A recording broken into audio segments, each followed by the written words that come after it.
Hello guys, welcome back to my channel. आज पनि आइसकेको छु म हजुरहरूकै लकी बोय। मेरो नयाँ भिडियोमा सबैजनालाई स्वागत छ। मैले चाहिँ आज घुम्नको लागि र एउटा नयाँ भिडियो बनाउनको लागि चाहिँ म खोलामा जाँदैछु र खोलामा गइसकेपछि म खोलामा माछा पनि मार्छु र पौडी पनि खेल्छु। त्यसको लागि चाहिँ हजुरहरूले भिडियो अन्तिमसम्म हेरिदिनु होला। म चाहिँ अहिले यो हाम्रो घरभन्दा यतापट्टिको ठुलो जङ्गलमा, अनि यो देख्न सक्नुहुन्छ यता पछाडिपट्टि नै यति खतरा जङ्गल छ कि यहाँ चाहिँ बाघ भालुहरू होइन, मृग घोरल अनि सबै चिजहरू यहाँ चाहिँ पाउँछ क्या। माथि निकुञ्जबाट चाहिँ यहाँ आउँछ, देख्न सक्नुहुन्छ यस्तो झाडी छ, यहाँ जङ्गल छ। अनि हामी चाहिँ यो बाटो हुँदै खोलामा अब त्यही 10-15 मिनटमा पुग्छौँ। अनि त्यसपछि हामी हाम्रो त्यहाँ माछा मार्ने कार्यक्रम पनि हुन्छ र पौडी खेल्ने कार्यक्रम गर्नेछौँ। अहिले चाहिँ हामी बिच बाटोमा आइपुगेका छौँ। यो जङ्गलमा देख्न सक्नुहुन्छ एकदमै घनघोर जङ्गल छ। यहाँ चाहिँ एक्लै आउन चाहिँ एकदम डर लाग्छ, त्यही भएर मैले भाइलाई पनि साथी लिएर आएको छु। गाई चाहिँ अहिले चाहिँ हामी होइन खोलामा जाने भन्दा यहाँ आइपुगेँ। मैले त्यो यस्तो खतरा दामी ठाउँ देखेँ कि त्यही भएर मैले एउटा छोटो भिडियो बनाउन लाग्यो। यतापट्टि देख्न सक्नुहुन्छ यस्तो पाखामा होइन घर छ, देख्न सक्नुहुन्छ यतापट्टि साइडमा पनि ठिक्क घर हेर्नु न, दुईवटा घर रहेछ। अनि यस्तो पुरै यस्तो ठाडो पाखा छ। यतापट्टि यो पुरै तल एउटा चाहिँ खोलो हो। यहाँ खस्यो भने चाहिँ पुरै खोलामा पुग्छ, एकदमै रिस्क छ। अनि त्यही भएर म यहाँ उभिरहेको छु। यो चाहिँ ढुङ्गाको यहाँ, अनि तल चाहिँ पुरै खोला हो। यहाँ झन्डै 100 मिटर जति तल खोला पर्छ। र एकपट्टि पाखामा चाहिँ हेर्न सक्नुहुन्छ त्यहाँ मान्छेहरूले चाहिँ बाख्रा चरिरहनु भएको छ। र माथि चाहिँ योभन्दा माथि चाहिँ एउटा फेरि चिलाउने गाउँ भन्ने गाउँ छ।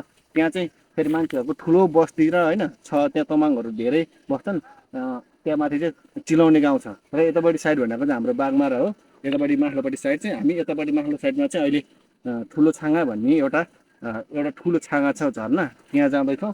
त्यहाँ गइसकेपछि हामीले तपाईँहरूलाई सबै कुरा देखाउनेछौँ है त गाइज। अहिले चाहिँ हामी जान्छौँ है त, लेट्स गो गाइज।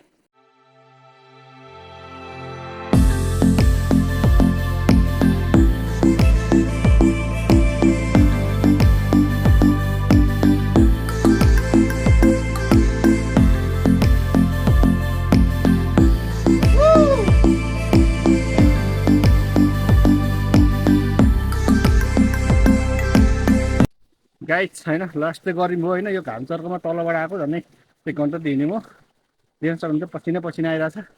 बल्ल बल्ल फाइनली म आइसकेको छु हाम्रो यहाँ त्यो ठुल्छाँगाको दमा। अब हेरौँ त्यहाँ गइसकेपछि कस्तो देखिँदो रहेछ त्यहाँको सिनहरू, र त्यहाँ पौडी खेल्ने ठाउँ छ कि छैन, त्यहीँ गएर हेरौँ है त गाइज। Let's go guys.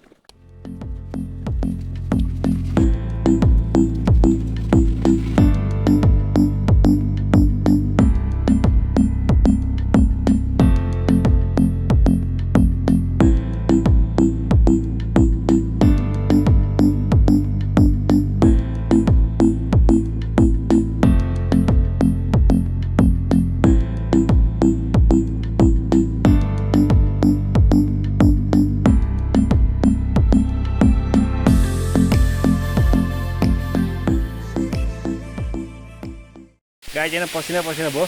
यहाँ यत्रो आएको तर एउटा पनि सानो रहेछ। यो छाँगा चाहिँ ठुलो छ तर सानो रहेछ द चाहिँ। यहाँ राम्रो रहन्छ पौडी खेल्न भनेर आएको। अब हामी चाहिँ यहाँबाट थोरै तल गएर त्यहाँ ठुलो दमा पौडी खेलेर अनि माछा मार्नु गाई छैन। माथिबाट यस्तो दामी निलो भइरहेछ, टोटल ब्युटी हो त्यो भने यस्तो छ पौडी। खाइ पनि नाङ्गै भइसक्यो रहेछ गाइस, देखाउन त सानो छ।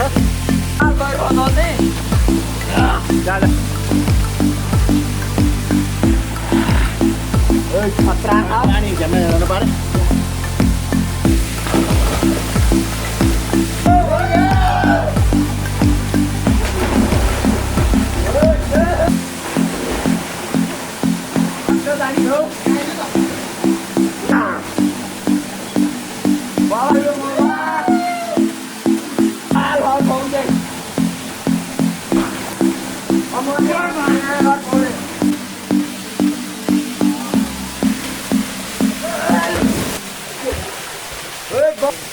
सानो मात्रै हो, बोबाल गयो नि। जा जा बिस्तारै खेल। फुट गाडे मैले जान्न त।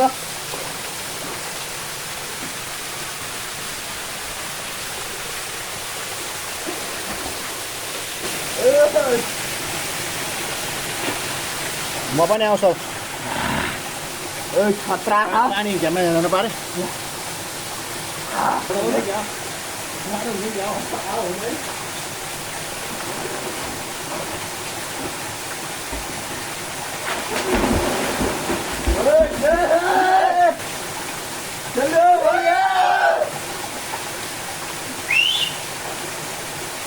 Bobak thôi, ngồi được bobak.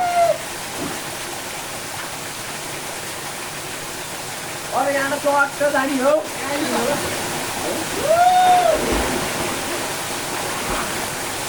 Một cái mà nó thôi. Đuổi nó ra đây chơi thằng nào là chịu. Zakaj?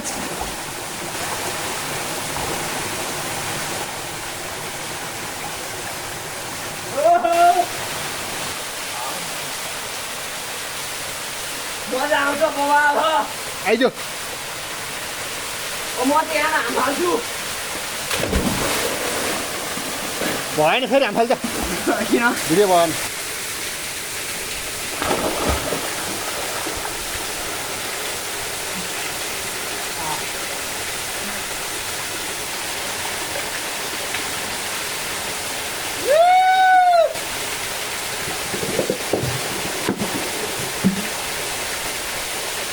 खुट्टा हाल्नु न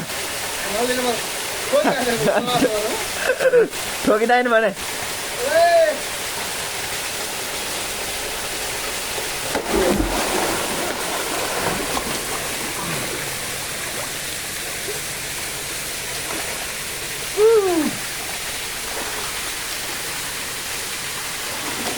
यहाँ लाग्यो